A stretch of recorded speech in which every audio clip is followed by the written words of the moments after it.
तो हम लोग second law of motion, Newton second law of motion के बारे में पढ़ चुके थे और हमने ये वाला एग्जांपल देखा था जिसमें जो फील्डर होता है वो फास्ट कमिंग बॉल को एकदम से हाथ में नहीं रोकता क्योंकि उसमें उसको चोट बहुत लग सकती है। तो वो क्या करता है कि वो बॉल को अपने हाथ में लेने के बाद हाथों को पीछे हटाता है, इस तरीके से उसे मिलने वाला टाइम बढ़ जाता है क्योंकि F is equal to m v minus u by t होता है। इस तरीके से टाइम बढ़ा के वो अपने हाथ पे लगने वाला फोर्स कम कर देता है, तो इस तरीके से उसके हाथ पे कम चोट लगती है। लेकिन अगर वो यहीं रोक देगा तो टाइम बहुत कम मिलेगा और फोर्स ज्यादा होगा जिससे उसके हाथ को चोट लग सकती है। तो इसके ऊपर हमने कुछ सारे न्यूमेरिकल क्वेश्चंस भी करे थे। आज हम उसके ऊपर कुछ और न्यूमेरिकल क्वेश्चंस देखेंगे। तो पहले देखते हैं example 9.2, which would require a greater force accelerating a 2 kilogram mass at 5 meter per second square or a 4 kilogram mass at 2 meter per second square। तो इस सवाल में वो पूछ रहा है कि हमारे पास दो मास है, एक मास तो है हमारा 2 किलोग्राम का, दूसरा मास है 4 किलोग्राम का। पहले मास को हमने जो एक्सेलरेशन देना है वो 5 मीटर पर सेकेंड स्क्वायर देना है और इस 4 किलोग्राम वाले मास को 2 मीटर पर सेकेंड स्क्वायर का फोर्स देना है। तो किसमें हमें ज्यादा फोर्स लगाना पड़ेगा, तो हमें ये बताना है। ठीक है, तो अब हम इसमें कैसे करते हैं कि इसमें हमें ए दे रखा है एक्सेलरेशन और मास दे रखा है, तो न्यूटन सेकेंड लॉ लगाते हैं। F is equal to m a, mass into acceleration, यही हमारा फोर्स होता है। इस फॉर्मूले से देखते हैं कि किसमें ज्यादा फोर्स लगेगा। अच्छा, आज हम एक नई चीज और सीखेंगे कि फिजिक्स में ऐसा होता है जब भी दो चीजें होती हैं तो हम उन्हें 1 और 2 कह देते हैं, 1 और 2। तो पहला मास क्या है हमारा 2 किलोग्राम, तो मास तो है m से दिखाते हैं और फर्स्ट मास है तो m1 कितना है हमारा 2 किलोग्राम। इस फर्स्ट मास को हमने कितना एक्सेलरेशन देना है 5 मीटर पर सेकेंड स्क्वायर। तो इसका एक्सेलरेशन ए से दिखाते हैं तो इसका एक्सेलरेशन a1 कितना है हमारा 5 मीटर पर सेकेंड स्क्वायर। अब ऐसे ही दूसरे मास को देखते हैं, तो सेकेंड मास क्या है हमारा, सेकेंड मास है हमारा m2 है हमारा 4 किलोग्राम। इसको कितना एक्सेलरेशन देना है 2 मीटर पर सेकेंड स्क्वायर। तो एक्सेलरेशन ए से और सेकेंड मास को देना है तो या सेकेंड ऑब्जेक्ट को देना है, तो इसलिए 2 का मतलब सेकेंड ऑब्जेक्ट, तो कितना एक्सेलरेशन देना है 2 मीटर पर सेकेंड स्क्वायर। तो इस तरीके से ये लिख लिया। तो फर्स्ट वाले से जो आएगा, फर्स्ट वाले से आएगा हमारा फोर्स 1 F1 आएगा, सेकेंड वाले से क्या आएगा फोर्स F2 आएगा। फिर हम दोनों को देख के बताएंगे कि कौन सा फोर्स ज्यादा है। तो हमारी न्यूटन्स इक्वेशन ऑफ मोशन क्या है, सेकेंड इक्वेशन ऑफ मोशन है F is equal to m a. तो फर्स्ट वाले के लिए क्या होगी ये F1 is equal to M1 A1। तो M1 कितना है हमारा 2 किलोग्राम और A1 कितना है 5 मीटर पर सेकेंड स्क्वायर। तो ये हमारा आ गया 10 न्यूटन। तो F1 आ गया हमारा 10 न्यूटन। अब F2 निकालते हैं, तो F2 is equal to M2 A2, A2 इस तरीके से हमारा ये आ गया 4 किलोग्राम इंटू 2 मीटर पर सेकेंड स्क्वायर। तो F2 कितना आ गया 8 न्यूटन। तो F1 है हमारा 10 न्यूटन, F2 है 8 न्यूटन। तो कौन सा फोर्स ज्यादा है F1। तो हमारा F1 ग्रेटर है या बड़ा है F2 से। तो यानी अगर हम 2 किलोग्राम के ऑब्जेक्ट को अगर हम 5 मीटर पर सेकेंड स्क्वायर का एक्सेलरेशन देते हैं तो उसमें हमारा फोर्स ज्यादा लगेगा, 4 किलोग्राम के ऑब्जेक्ट को 2 मीटर पर सेकेंड स्क्वायर के एक्सेलरेशन देने से ज्यादा फोर्स लगेगा। तो इस तरीके से हमने ये निकाल लिया और कंपेयर कर लिया। और क्या है इसमें, अब इसके बाद देखते हैं इन्होंने कैसे कराया। देखो यहाँ पे F is equal to m a यही था, M1 2 था, A1 5 था, M2 4 था, A2 2 था।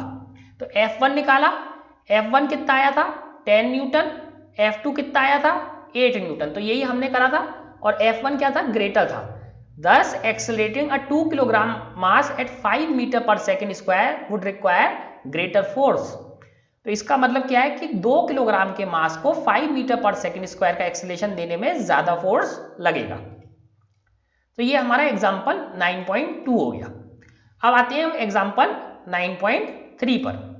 एग्जाम्पल 9.3 है, a motor car is moving with the velocity of 108 kilometre per hour. तो वेलोसिटी दे रखी है 108 kilometre per hour and it takes 4 second to stop after the brakes are applied. तो 4 second लगते हैं जब इसका ब्रेक अप्लाई करने के बाद ये रुक जाती है 4 सेकेंड बाद। Calculate the force exerted by the breaks on the motor car. तो अब हमने फोर्स निकालना है यहाँ पे जो ब्रेक ने लगाया मोटर कार पर। If the mass of the car, if the mass along with the passenger is 1000 kilogram.